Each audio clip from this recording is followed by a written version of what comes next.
Hi there, I'm Rob. Thank you for joining me today. We're going to continue exploring Microsoft Excel 2016 with part 2 of our Excel Like a Pro training. Last month, we introduced you to the basics. This time around, we're going deeper and we're going to have our intermediate class. And next month, we'll complete the series with our advanced webinar. Although it should go without saying, I'm going to say it anyway. If you missed the basics webinar, you should catch up by viewing Excel Like a Pro Training Part 1. You can look for it on YouTube. Today's class builds on top of the basics with minimal refreshers, so make sure you've got the basics down. Okay, let's get started. Here's our roadmap for today. Last time out, Melanie touched on multiple worksheets. So first off today, I'll show you how to create links between worksheets and then between workbooks. Then we'll move on to managing lists, followed by working with dates and some of the functions and formulas associated with dates. Then on to formatting and conditional formulas, and then finally we'll finish up with if, and or functions, some of the logical functions that Excel offers. So, working with multiple worksheets and workbooks. First, navigating. Remember that every Excel file is a workbook, and each page in it is a worksheet. These worksheets are denoted as tabs here at the bottom. Just click the one you want to activate, or use Control Page Up or Control Page Down to move among them using the keyboard. Now, to move or copy one of these tabs, just right-click on it and choose Move or Copy, and you'll be presented with this dialog box. If you want to move it to a completely different workbook, you can enter the name of the workbook here. If you simply want to move it around the current workbook, this is how you do it. Obviously, a longer list, you would have scroll bars here on the right. And then to create a copy of a worksheet, just activate that checkbox. Okay? So now let's talk about working with formulas across worksheets. We have this worksheet here with several different types of information and different labels. Okay? Apples, oranges, bananas, lemons, very different. Let's calculate the data across more than one sheet. You can do that by creating what Excel calls 3D formulas. Think of a 3D formula as a cross-reference or an endnote in a book. You literally go to this page and retrieve this specific information and bring it back. So, how do we create a formula that pulls in information from another worksheet? Let's walk through it. Here we have 3 worksheets for our grocery store inventory costs. In addition to seeing our fruit costs broken down, we'd like to see at a glance what the bakery and meat department costs are. Okay? Let's get rid of this this worksheet we accidentally created. And we have fruit, and we're going to have the bakery pull into right here. So the way you do that is you hit the equal sign to start a formula, and we're going to bring in a sum, and then you click the left parentheses. Navigate to the bakery tab, click on the cell we want, in this case B7, and all you need to do at this point is hit enter. We go back to the fruit worksheet, and you can see bakery has been filled in. Now let's do it again, but this time we don't want the full range of the meats. We just want a couple of the meats. So again, equal sum, left paren, click the meats tab, and this time we want chicken, and we're going to hold down the control key and choose fish. Both are selected, we hit enter, and now we just have those 2 categories brought into the meats tab. Very easy. Let's look at the syntax for a moment up here in the function bar. You can see here that the name of the sheet is literally brought in, and then an exclamation point is added to the end of it. And then, of course, the cell reference. Later, when we look at workbooks, you'll see that there's a specific syntax for them as well. Okay, so that's a look at using 3D formulas to link together worksheets. And it's a great method to build summary or master worksheets that bring data together in one place. It's also the method you'll have to use if the labels and data types are different from worksheet to worksheet, like in our case where we have different fruit categories and we have different breads and bakery items and different meats, okay? So you definitely want to be using 3D formulas for worksheets such as these. But let's look at another method for linking worksheets, and in this case we've been very organized in setting up our data, meaning our labels and data ranges don't change from worksheet to worksheet, and we want to bring the data together without typing in 3D formulas. In that case, we can use an Excel tool called Consolidate Data. Let's say that you have a sales team and a weekly report of each rep's sales.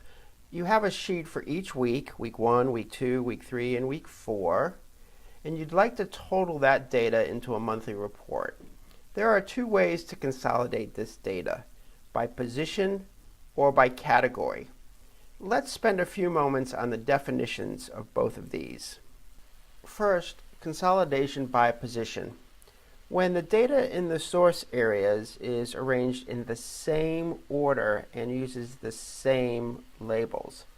Use this method to consolidate data from a series of worksheets, such as departmental budget worksheets that have been created from the same template. So that's consolidate by position. Consolidation by category is when the data in the source areas is not in the same order, but uses the same labels. Use this method to consolidate data from a series of worksheets that have different layouts, but have the same data labels. For our purposes here, I'm only going to demonstrate consolidation by position, because in general, it is an organizational best practice. Once you're aware of the power of this tool, you'll want to set your sheets up to take advantage of it. And by having consistency across worksheets, it'll be easier for you and anyone else to quickly get their bearings within the notebook. So let's look at an example workbook that shows the sales achieved by each sales rep by each day of the week. And each week is on its own worksheet, as we can see. We have data that is in the same order and uses the same labels. In other words, the same consistent layout. It's going to make consolidating data work like a charm. Let's go to our master sheet. We want to click in the upper left-hand corner, and we want to use an area where the consolidated data has room to appear. So it's best to create a clean worksheet for this. If you're going to consolidate data on a worksheet with pre-existing data, make sure that you leave enough cells to the right and below the cell for the consolidated data to appear. Okay? So let's go to the Data tab, click Consolidate. Here's our dialog box. By default, sum is our function. There are many other functions that you can use with Consolidate Data. I'd say average is probably the next most common to sum. All right, now we want to choose our ranges from each of the worksheets. So we're going to collapse this dialog box with the up arrow. We're going to click on week 1. We're going to select the entire range and the labels. We're going to bring the dialog box back, and we're going to add that week to the references. All right, now it's not hard to do the rest of them because our data and labels are consistent. If we click on week 2, it's already pre-selected. Click Add. Same for week 3. Click on the worksheet, click Add. Click on the worksheet for week 4, click Add. That's it. We have now told Excel all of the data that we want to be consolidated onto the very first master worksheet. We want to make sure we have the labels, so top row and left column labels, we want those. And now let's spend a couple minutes talking about creating links. We need to choose from automatic or manual updates. Clicking here is what makes it automatic. If you want Excel to update your consolidation table automatically, and when any source data changes, we're going to check this box. If you leave it unchecked, you're going to have to update the consolidation manually by returning to the tool. So obviously, we want to be so organized that automatic updates are given. In a couple of minutes, I'll show this in action. We'll change Sally's sales on one of the days of one of the weeks, and you'll see that it updates automatically. So again, the automatic updates and this option right here is really the power, really shows the power of a well-designed and linked workbook. It makes it readable and efficient. Now, a few more important notes before we see the results. You can't create links when the source and the destination areas are on the same worksheet. This explains why it makes sense to group data into worksheets by smaller periods. In this case, we did it by weeks. We knew that we could easily review a week at a glance. Perhaps with such a small sales team, we could have organized our worksheet by month and have had all the data for all the weeks on one worksheet. That might have worked fine, but what happens if the team grows?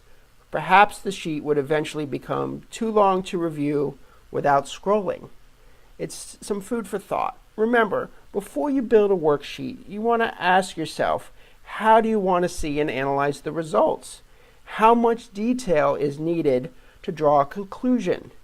And what is the most important data for decision makers, whether that's you or your manager? All right, so back to our work at hand. Press OK, and Excel will generate the consolidation for you. It will be unformatted, so it's up to you to format it, but you only need to do that once unless you didn't choose automatic, you didn't choose create links, and you have to run manual consolidations repeatedly. So again, another reason you want to organize your data and be consistent across worksheets. So notice the row numbers here. They're non-sequential. What does that mean? Well, let's unhide them. Right click, choose unhide. Look at that. When you consolidated, it did show you an eagle's eye view from above of just the summary of everything, but it truly brought in all the data as well. So let's go ahead and hide that back again. Actually, you know what? We will leave it. We'll just undo. All right. So I mentioned I wanted to show you what happens if we update somebody. So as you can see on the master here, Sally's total for all the Thursdays is $1,000. Let's go into week 4, and let's say we missed by a decimal here. She actually had a banner $3,500 day. We do that, we go back to the master, and you can see it's been updated right here. One last bit about consolidation that leads us into talking about linking across workbooks. If the worksheet that contains the data that you want to consolidate is in another workbook, let's go into the consolidation dialog. You first want to browse for that workbook, okay? And then you'll select the references in the same way that you did before. Excel will create the path for you, and you'll see that the workbook name is in there, as we saw earlier with the worksheets, and it has an exclamation point, okay? That's it for consolidating workbooks. We'll now turn to linking workbooks. So up to this point, we've been working in one workbook with several worksheets, right? In the same way that we can pull data in from many worksheets, we can do the same with workbooks. So let's take a look. You'll remember earlier I referred to a 3D formula as a cross-reference, a connection between one or more worksheets. Well, when that linking crosses into a different workbook, it's called an external reference. So when would you use this? Sticking with our sales team example, you could have a workbook for each month or even each year. It depends on, of course, the time period you'd like to consolidate.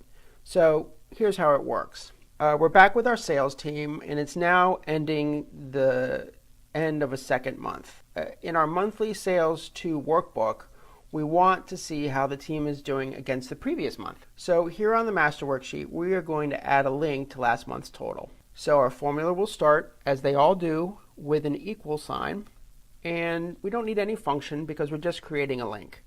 So we are going to jump over to last month's worksheet, monthly sales. And all we need to do is click on the cell that we want to summon, and hit enter. And here's our total for last month. Okay, let's pause again on the syntax of the formula. So you'll notice the file name of the other workbook, monthly sales, is in brackets, even has the extension. Here's the sheet that it refers to and the cell reference. And in order for this particular external reference to work, the single quote marks have been added. And that is because there is a non-alphanumeric character in the file name, and that's this space right here. Keep in mind, particularly if you move folders or put things on a server, that the links can be broken. So you'll want to have a workflow that reduces the breaking of links by having files. You don't want files moving around. All right? And if they do, you'll know that you need to add these single quote marks to help you out in diagnosing file names that may not be alphanumeric and for tracking down file names or file locations when links are broken. Okay, let's quickly, before we finish this section, let me show you the way to create the link in the opposite way. So we're going to put it right here, but we're going to start in our first file. All you need to do is copy or Control C, go back,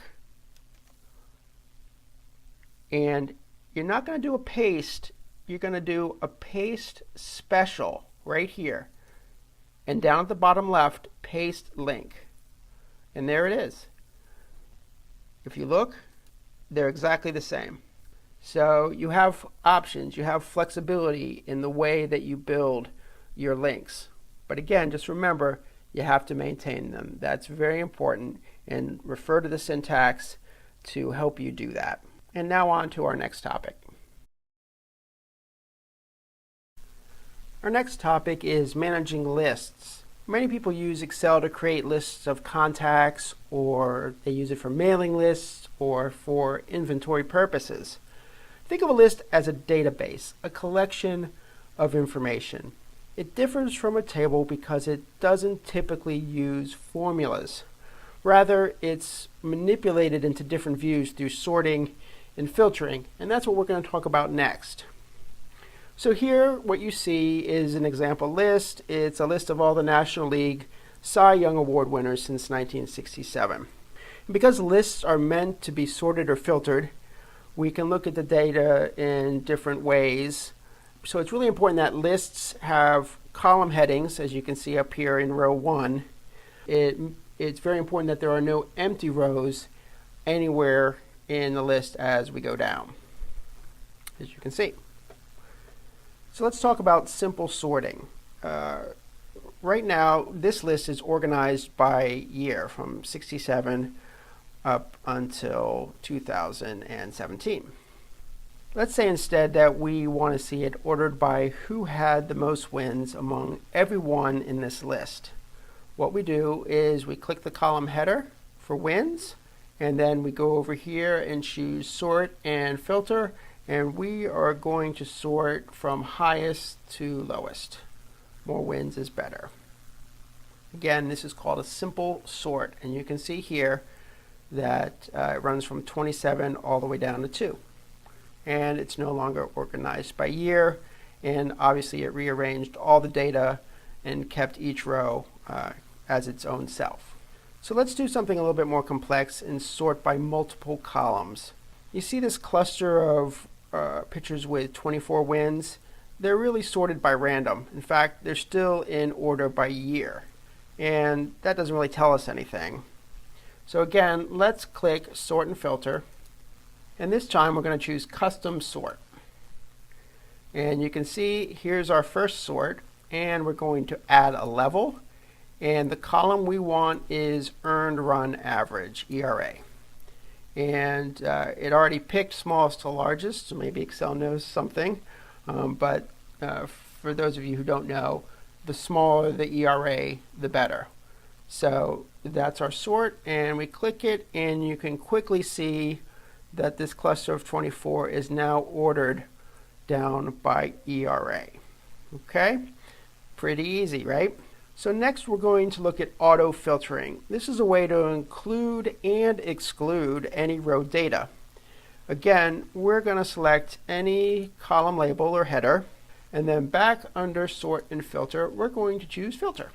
All right, and you can see to the right of every column header, there is now a drop-down menu. Let's see who among these Cy Young Award winners was eventually elected to baseball's Hall of Fame. That's this column here, HOF, and we click the drop-down, and we're going to deselect everything first, and then we're going to choose Y, which in this case means yes, they were elected to the Hall. Click OK, and we see just the Hall of Fame pictures. So let's go a little bit deeper now, and wait, let me tell you, before we do that, you'll notice that next to Hall of Fame here, there is this filter icon. So that's an easy way of looking here at a glance and seeing that this table is filtered by this column. So now let's go deeper and order these Hall of Famers by number of strikeouts. And we'll do this by customizing the filter. Just click the drop-down menu next to strikeouts, and we are going to choose largest to smallest. So now we're in order by strikeouts. Whoever had the most is at the top. Now we're going to do one more filter adjustment. We're going to see how many of these Hall of Famers won their Cy Young Award with fewer than 20 wins. Next to wins, again, click the drop-down menu, and under filter, or in this case number filters, we're going to choose less than, and then we'll punch in 20 for 20. Click OK. And these are the pitchers who won fewer than 20 games and won the Cy Young Award. And you can see in some cases it's a relief pitcher. The last thing we're going to talk about in this topic area is how to sum up the totals. So let's say we wanted to see how many of, what the total number of strikeouts that these half dozen or so pitchers had over the course of time. It's as simple as clicking the bottom and then clicking Auto Sum and hitting Enter. Now one thing that's nice about this, if you are to take off the filter, you can see that it automatically updates the subtotals. So you could take off all the filters, return the list to its pretty close to its original form, and from 1967 to 2017, this is the number of strikeouts from these pitchers. That is our overview of managing lists. Now on to our next topic, working with dates. Dates and times are two of the most common data types people work with in Excel, but they can be frustrating to work with because Excel uses a serial number to represent a date instead of the typical month, day in a year, and hours, minutes, and seconds that we're used to in our day-to-day lives. It's further complicated by the fact that dates are also days of the week, like a Monday or a Friday, even though Excel doesn't specifically store Mondays and Fridays and other days in the cells. For example, we see March 27th, 2018 and 2:17 p.m. and Excel sees 42821 and 0.0951, etc. Obviously, serial numbers are not intuitive to use, but fortunately, Excel has a set of functions to make it easier to find and use dates and times. You'll find the date functions on the formula part of the ribbon under date and time. Quite a few to choose from. For our purposes today, we're going to focus on today and now. So looking first off, the today function is useful when you need to see the current date displayed in your worksheet. And it will give you your current date regardless of when you open the workbook. It's going to always update it to today's date. The today function is also useful for calculating intervals. So here's a quick example. You might use this formula to calculate someone's age. So we put in equal the year function, and then here's today. And today always has this open and close parentheses with no information in it. So that's just going to calculate whatever today is on your computer, and it's going to then subtract the years. Okay? So that formula for someone born in 1965, as of this date, or at some point this year, they'll turn 53. Okay? Now, the now function takes the today function a step farther by including the time. It can calculate a value based on the current date and time and have the value updated each time you open the worksheet, just like with today. So that's two basic formulas. We're not going to go into any more depth with them since their use can be so wide and varied. But what I do want to do now is show you formats of dates. If you go back to the home ribbon, you'll find your formattings here. Let's go down, and we have a short date and a long date, as well as more number formats here. And under date, you can see many ways of displaying your information. So if you remember from a few moments ago, I talked about the serial numbers. So you can have Excel calculate using its own system, and then you can have your information, your dates and times displayed in any manner you would like. Now on to a demo of using dates and formulas. Let's check back in with Sally and the sales team. Let's say that we'd like to see the actual date here instead of the day of the week. So first we'll change Monday to, let's start with next week, 4/2/18. And then we just, for Tuesday, we will make a little formula here, B1 plus 1. So we'll take Monday's date and add a day to it. And then let's just copy and paste the rest of the week. And then we can copy the entire set of labels, go to week 2, copy, paste, and we're going to do 4/9/18, and that'll do the rest. So really easy to go and populate your worksheet with the date of each day rather than the day of the week. Now let's do something a little more complex using a date function, and we're going to figure out how many days are left in the month. All right, and the way we do that is we start our function with an equal sign and then date, and we're going to put in the end of the month. So that's 2018 for the year, 4 for the month, 30 for the day, and then we're going to subtract today's date. Today, open paren, close paren. That's all you ever need for that. And as you can see, it says 42. But once we hit April 1st, it will be 30 and count down from there. So that's a look at working with dates and date and time functions. Our next topic is formatting and conditional formatting. We've already seen how to format numbers. Now we're going to see how we can use formatting to highlight cell values and formula results, making for quicker analysis and drawing of conclusions. So let's revisit our list of Cy Young Award winners, and let's have ERA, any ERA lower than 2 show up highlighted in red. So you want to select the entire data range first. Easy to just click the top of the column and highlight everything. Now let's click on conditional formatting. You can see there's a lot of choices here. Different sets, different data bars, creating rules. For our purposes, we are going to highlight cell rules, and we're going to choose less than, and we want less than 2.00, and that will be filled with light red with dark red text. So you can see here we have anything lower than 2 is in red.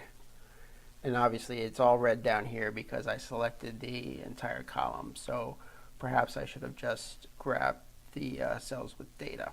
Now here's another example, let's revisit the sales team and create an at-a-glance way of seeing who's on target.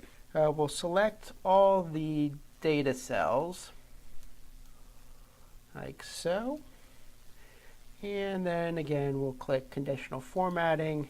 And what we're going to do this time is create a new rule.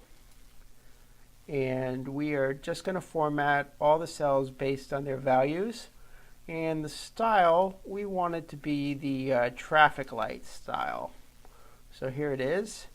And what we'll do is anybody that's 300 and over is in the clear. They're green. So one thing that's a little weird here is you have to click the type before you enter the value. It's a little weird to do it that way, but now you know, and you won't get confused when you do something like this. If I hit 200 here and hit the tab key, oh, didn't quite get, yeah, I click on number and it goes back to 0. So 200 and OK, and voila, we can see at a glance who's at or above goal. They are in green. Those who are in between 200 and 300 are yellow, and those below 200 are in red. Pretty cool, right? Now let's use a formula to set the conditional formatting. Let's highlight the entire range once again. And conditional formatting, we're going to again choose a new rule, and this time we're going to use a formula to determine which cells to format. Okay? So the formula that we want to use is equal B2 less than 200, because we want to see at a glance who among all of our sales reps is under $200 at this time, or for this week. So then we click Format and Fill, and we're going to just do it in yellow. And OK twice, and then you see all the reps who have yet to hit $200 for the week. So there are just 2 more topics to cover in this particular area, and these are practical tips. Okay, I want to show you, if you weren't the person who created a particular spreadsheet and you opened it for the first time and you wanted to see if it had any conditional formatting, how would you do it? How would you find those cells that have conditional formatting without clicking on each cell? Well, here's how. All you need to do is, here on the home menu, choose Find and Select. And we're going to look for conditional formatting. And you can see here that this entire block had conditional formatting assigned to it. So that's a really easy way to find conditional formatting. Now, the other thing I wanted to show you is, what if you wanted to apply this conditional formatting to other sheets in this workbook? That is really easy, but not that intuitive. What have we done? We've done conditional formatting.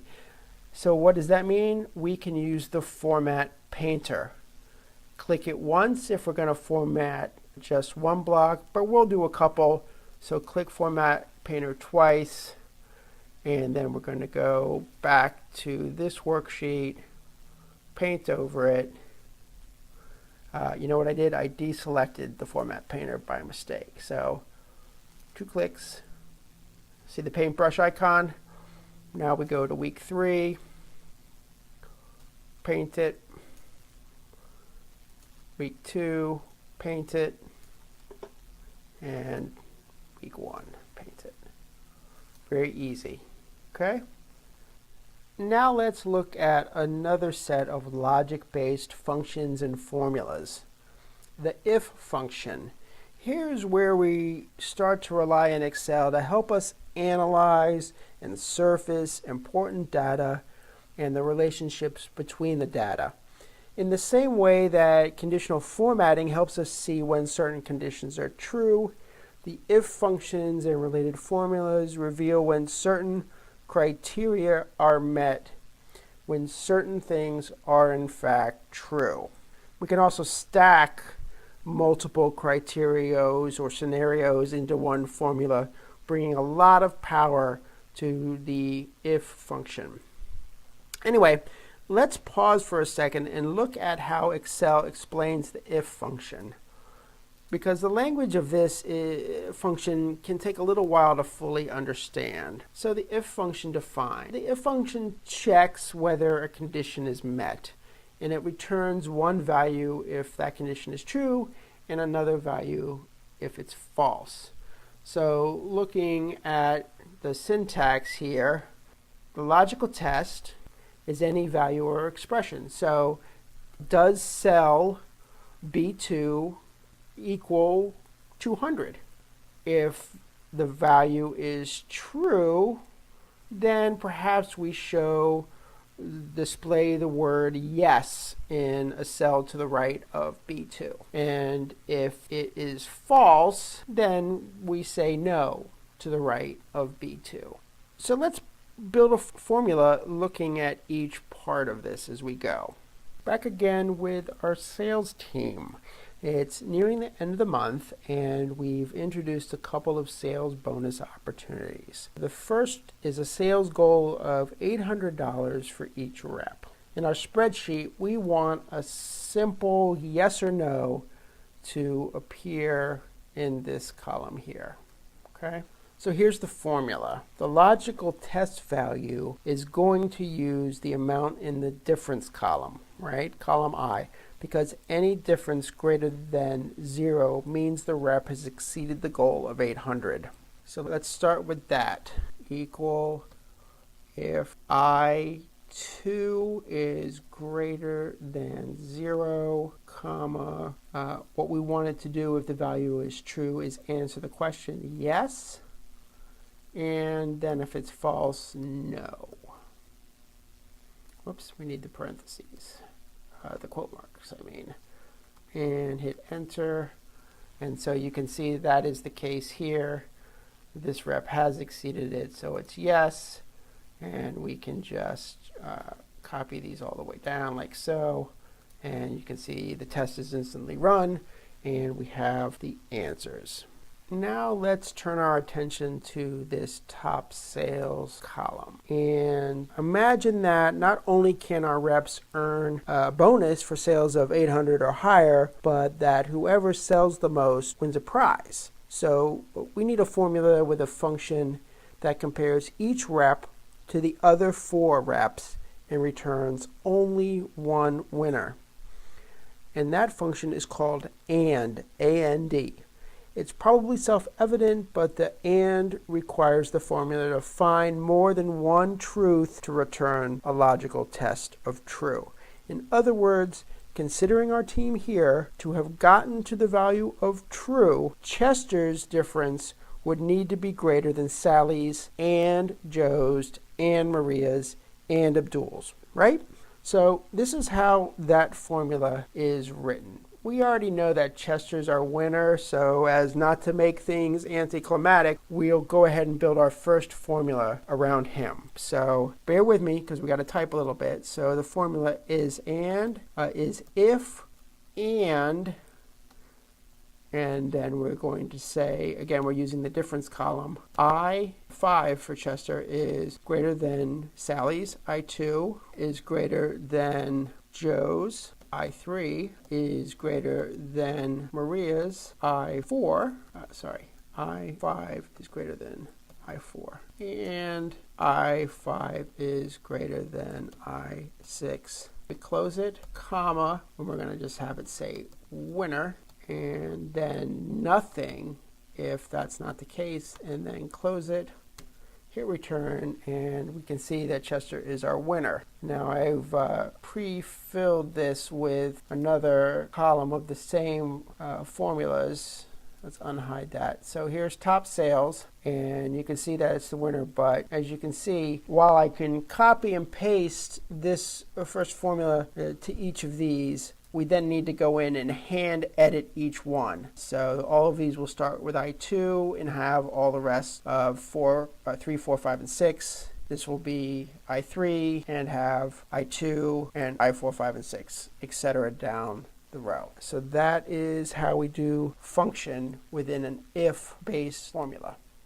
Now there is one more common function that is also a companion function to the if function, and that is the OR function. So let's imagine that there is a third and admittedly dire circumstance that could occur to one or more of our sales reps. Whoever does not make the sales goal or does not sell at least 3 premium upgrades is going to get fired. We'll call this the Glenn Gary, Glenn Ross situation for those who have seen the movie. In other words, even if a rep misses the sales goal of $800, they can still be safe if they sell at least 3 upgrades, okay? 3 premium upgrades. So here's how that formula is written. Just like we saw with the AND function, we will nest the OR right after our IF function. So let's start up here. In M2, we'll hit equal, if, and then OR, if, OR, let's move my mouse a little bit so you can see better. And we're going to say if I2, again using the difference column, I2 is greater than, and let's do equal to 0 because technically 0 means they met the goal, equal to 0, and then comma, or